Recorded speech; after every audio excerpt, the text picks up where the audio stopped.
ఆకాశము నుండి మన్నాను పంపిన దేవుని స్తుతించెదము. బండ నుండి మధుర జలమును పంపిన ఆ యెహోవాను స్తుతించెదము. బండ నుండి మధుర జలమును పంపిన ఆ యెహోవాను స్తుతించెదము.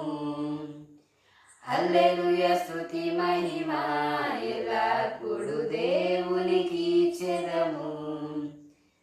హల్లెలూయా స్తుతి మహిమ ఎల్లప్పుడు దేవునికి ఇచ్చెదము.